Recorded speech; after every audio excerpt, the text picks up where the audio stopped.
Hello, everyone. Welcome to the final Formula G show of the season, and we were in Israel. Our driver championship was pretty much all but decided going into this week, with Boxa having a quite significant lead, but there was still a lot to play for in the midfield, so really excited to see how that will shape up. How are you doing today, Calamity? Are you ready for this final show of the season? Yeah, I'm doing good. We're finally in the last week. Second half of the season hasn't been going too great for me. But yeah, as I said at the start, not really my favorite country, so I think I'm quite happy with how I did in general. And now it's time to finish this and get ready for the next competition coming up. Yeah, we've got a Reddit League right around the corner, so we got to get our production stuff all switched over to that here in the next week or two. But yeah, we got to finish this season off, and we finish off in Israel.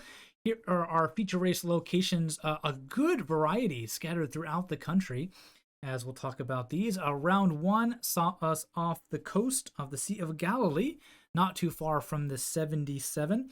Yeah, and noticing that body of water to your sort of northeast was the biggest hint here, Calamity. Yeah, exactly. There's not a lot of bodies of water in Israel itself, and with the directionality of it, as well as with the fact that there's a pretty big city here, that already pretty much narrowed it down, including the landscape as well, to just Tiberias essentially. And so, yeah, not a lot of problems here for people finding the general city. Just not the easiest to pinpoint because while it wasn't the most difficult to find the city, there weren't really that many signs close to the start that gave you street names, or at least none that I could find anyway. So if you have slight problems with judging how far away you might be from the sea, then maybe not the easiest round to pinpoint. Yeah, round two saw us on the four, just north of the Gaza Strip, but yeah, we were just north of the intersection that had all the clues you could have possibly wanted for this round, Calamity. Yeah, just go a bit south, and not even in a case where, like, sometimes you have it where it's like, well, if you go south for 500 meters, you get to everything you would have ever wanted. But literally, like, you can see it from the start. Mm. There's no excuse really to not find that place. Um, then you've got slight problems, maybe being able to pinpoint it exactly because it is a relatively featureless road. So not the easiest to pinpoint, but yeah, no reason to drop more than a couple of points here. Round three saw us way in the southern tip of the country, which was again pretty obvious given the geography. And there's also some pretty major landmarks around us to help us out as well. Yeah, in the city of Eilat, probably the sister city of Aqaba, which is the more famous one, I assume, on the other side in Jordan.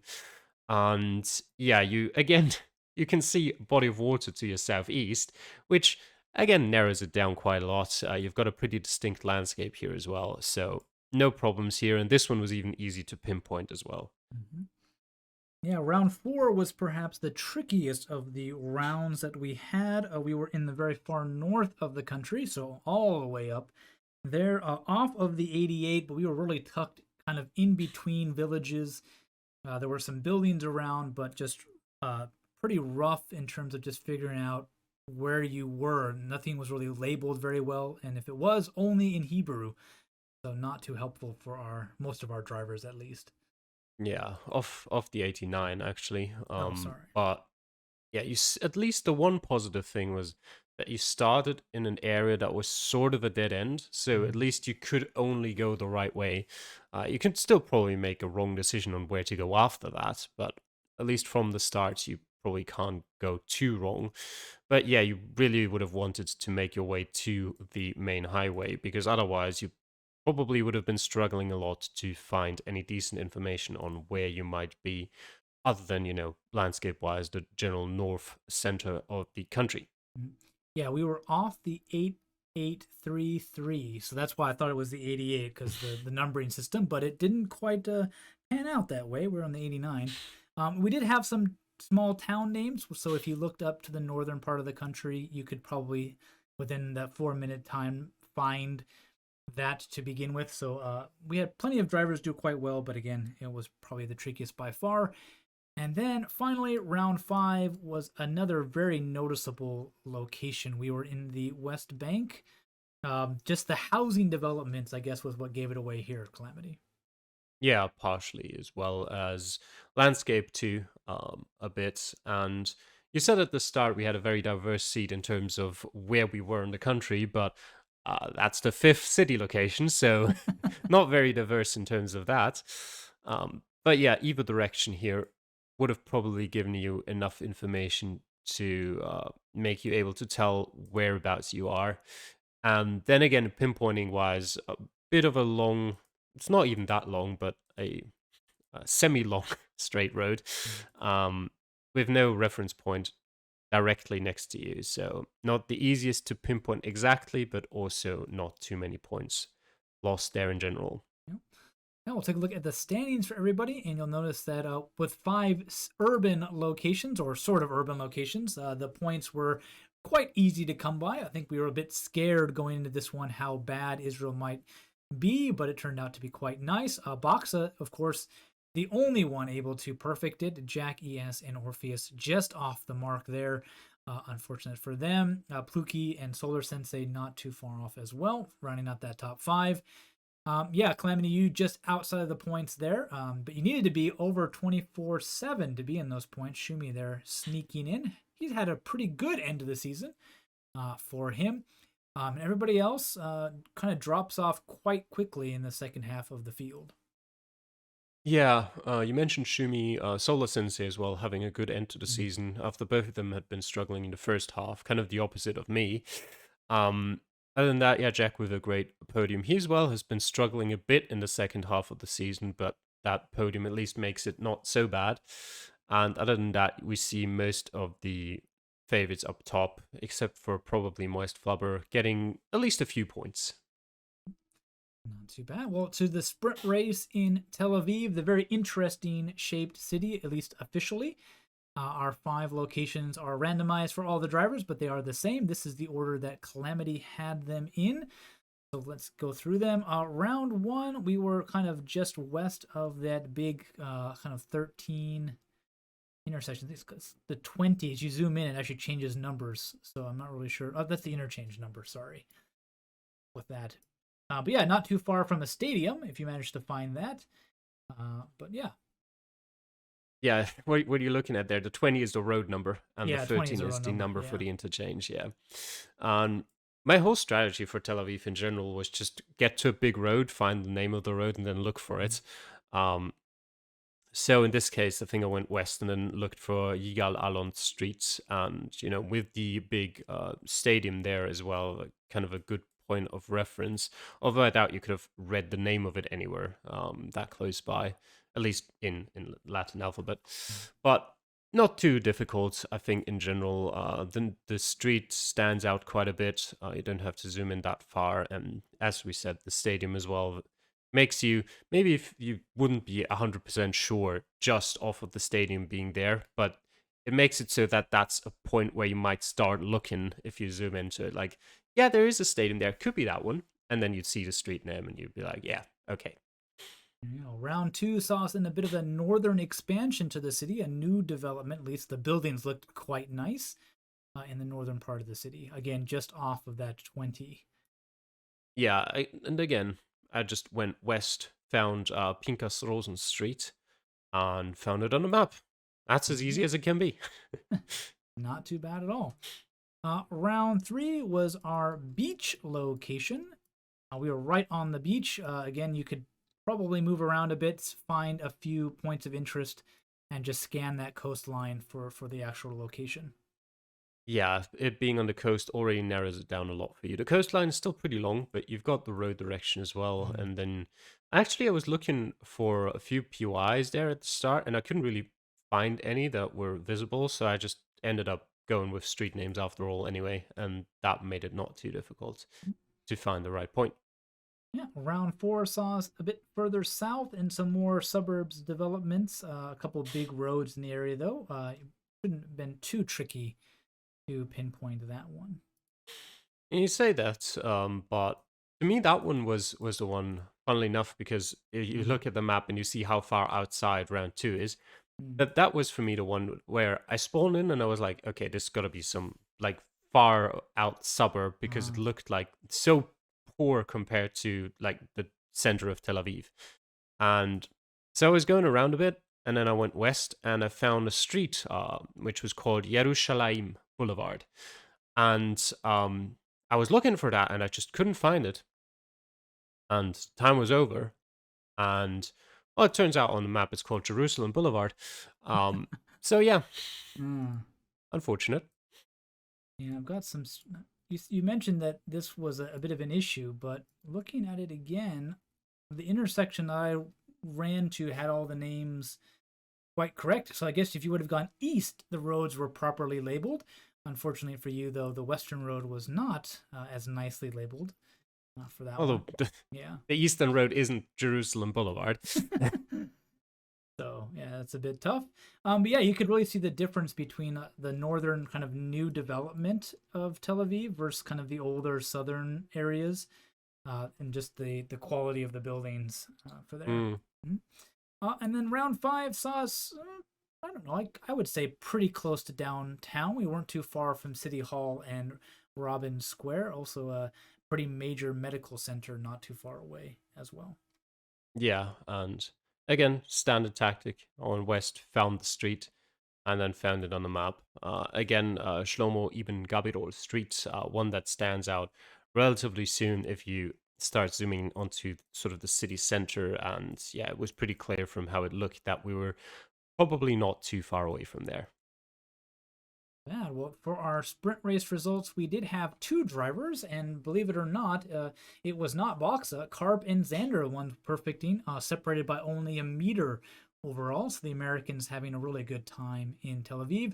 And your teammate Calamity Clemens came in third, so nice podium finish for him. He had a good start to the season, but then kind of had a bit of a rough patch in the middle there. But then actually a quite significant drop off in fourth place, all the way down to probably even end the basement in 14th. As you can see here, probably one round or so really throwing people for a loop in the sprint Yeah, race. exactly. You can Mhm. see by the points that that is exactly how it was. It's 4 rounds, no problem for most of them. And then just one round, and then it depended on who got closer on that one round to get to a better position in the standings. And Clement's sort of the opposite, where he found all five of them, but just struggling a bit on the pinpointing on, I think it was two of them. But a very nice third place for him there. And yeah, overall, I think, again, mostly here points for everyone in the top five, I'm going to say. Um, just a bit of a matter of who gets more. And Carp with the win there, which is very nice for him. Might even be his first win this season. Let me quickly check. Yes, Yes. he's been third twice and second once, but that is his first win indeed. Also a nice second place for Xander there with his, I think, second place. Second podium. And Yeah. yeah, for Clemens as well, it was only his second podium of the season after he started off the season very strong in Spain with a second place and finishes it off very strong in Tel Aviv with a third place. There you And go. in between those races, he scored less points than in those two races, which is a nice fun fact. Um, but yeah, apart from that, not really too surprising there on the last map of the season. Not too bad. Well, let's take a look at how the driver standings finished out. As I mentioned, Boxa pretty much had the championship wrapped up heading this week. He finishes on a total of 307. And I was neglectful. I should have looked up how he finished last season to compare his points in this one. Certainly, he did take about 2 weeks off. I think he probably didn't score as many as he did last time. Orpheus and Mr. Blue probably would have been my picks for the ones to challenge him, but they came up quite a bit short, 198, 163. And then a big block of Americans, New Boy Pluki there getting in sixth, splitting them up. Yeah, probably not the season to remember for the likes of M. The Baseman down in 14th. Clemmy, I know you wanted to be better than 10th, but you actually finished exactly 10th this time. Max has also had better seasons, so he'll be looking to bounce back from this after that. But other than that, obviously Pluki doing quite well for the new boys. Other new newcomers doing quite well. Colin doing really well as to replace Boxa in Nordhagen, finishing in the top 10. Yeah, Colin in general has had a lot of like either very good or pretty bad weeks, where most of the time when he scored points, he was like 4 for better, and quite a lot of non-point finishes as well in there. But I looked it up for you just now, and Boxer scored 262 points last season, so actually even better this season. Um, and Mr. Surprise. Blue, Yeah. Mr. Blue only scored 6 points less than last season. He went from 169 to 163. Orpheus, 32 points better. So we've got the same top three as we had last season, just with Orpheus and Mr. Blue swapping places. Jack probably going to be a bit disappointed. He went from 4th down to 9th this season. And Max as well, he went from 6th down to 12th. But yeah, talking about newcomers in general, probably, yeah, as you said, Pluki and Colin there. The other newcomers, let me just check. Yeah, Difficult to say who. Clemens in 13th. Yeah. Lunacy in 15th. Pizanico 17th. I think Solar Sensei is new, right? Yes. So Sensei Hidekmi down in there in the 18th and 19th position. Yeah, and really topsy-turvy season for Ordboka and Labon Greb. They did quite well last season, but way there in the bottom 5 this season. Yeah. So. And yeah, in general, another fun little thing to look at is I separated feature and sprint race points. And there's been quite a few drivers, as you would expect, who dominated, or not dominated, but who got by far the majority of their points in the sprint races, where they were given the advantage of having more time after finishing badly in the feature race. Those include the Baseman, who scored 56 points in the sprint race and only 3 in the feature race. Lunacy with 51 in the sprint race and 6 in the feature race. Then Ahead Me as well with 34 in the sprint and 9 in the feature race. Wakelock, who scored his only points in his sole victory in the sprint race. And there's only one person who actually scored a significant number more points in the feature race than in the sprint race, and that was Orpheus, who scored 165 points in the feature race and only 33 in the sprint race. There's a couple others who had slightly more points in the feature race than in the sprint race. Percentage-wise, Moist Flubber had 96 in the feature and 52 in the sprint race. And a bit further down, Solar Sensei had 33 in the feature and 16 in the sprint race. But apart from that, the general thing was either you're going to be roughly even, or you're going to have more points in the sprint race by quite a margin. But those 3 are the only exceptions there. Very interesting indeed. Well, congrats to Boxa on another victory. He's been on a roll through several competitions, and we'll see if he can carry this success into Season 5 of Reddit League. Heading over to that Constructor Challenge, and yes, Oberhausen, having signed that star driver, does come out on top. 406 total points, 288 for Katsuri. This is about over 100 points better than they did last season, so they'll be really happy with that. Chariot drops from second to third compared to their last season finish, 40 points off of their total last time. You Calamity, you guys finished almost exactly the same. 145 points this season, 152 last season. Pretty much dead middle of the pack.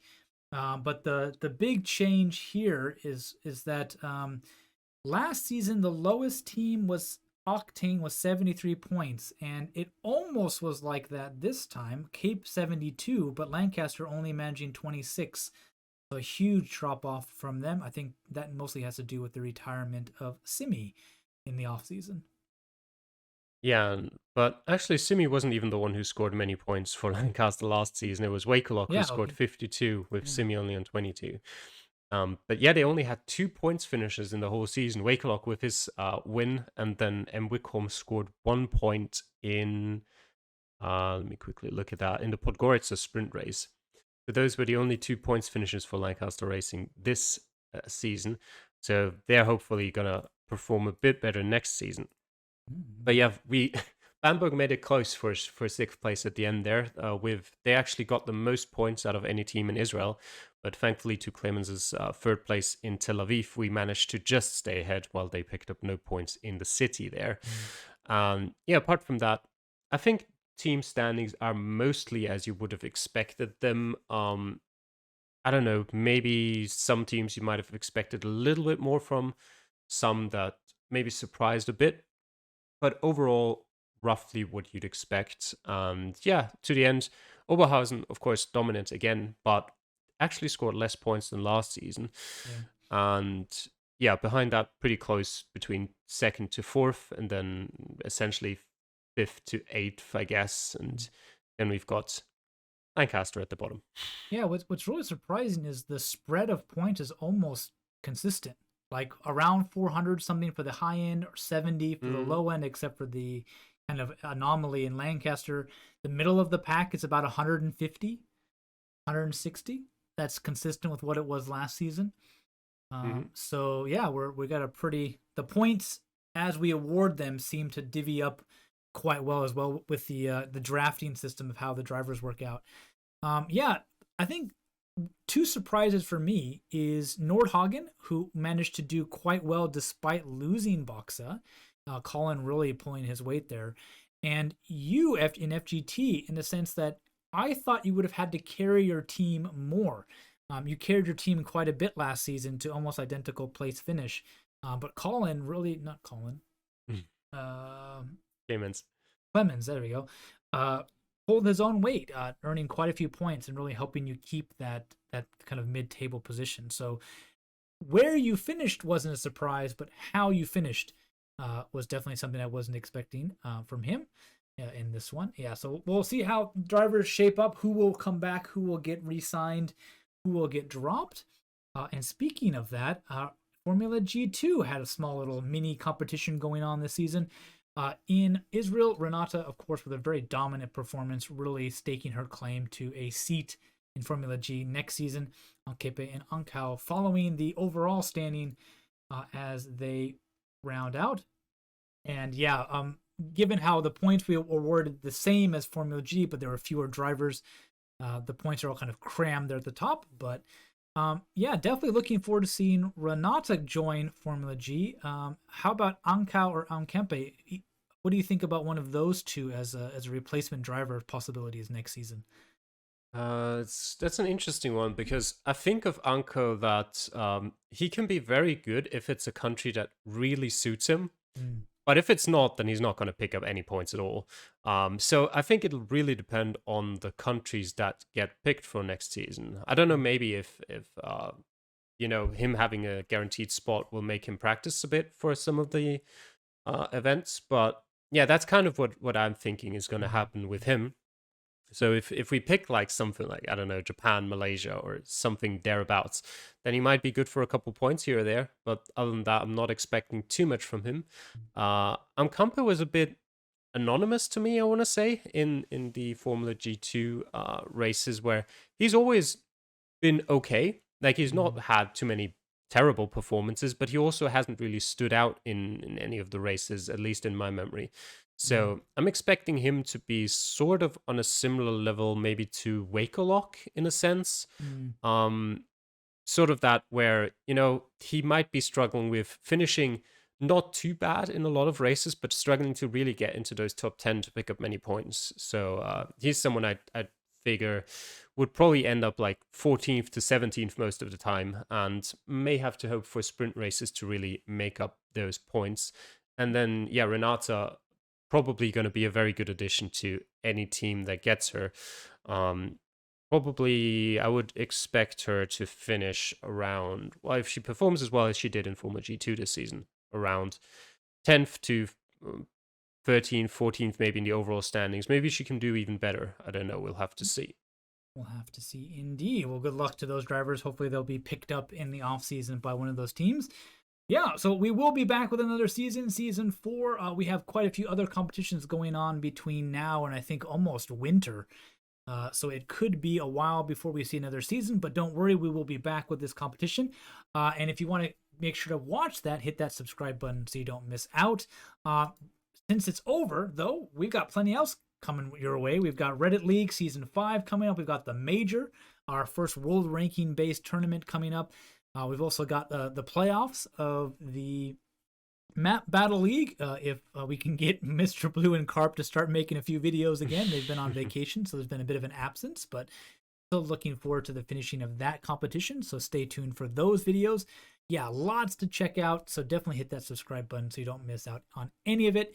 And we'll see you in the next season. Take care. Bye.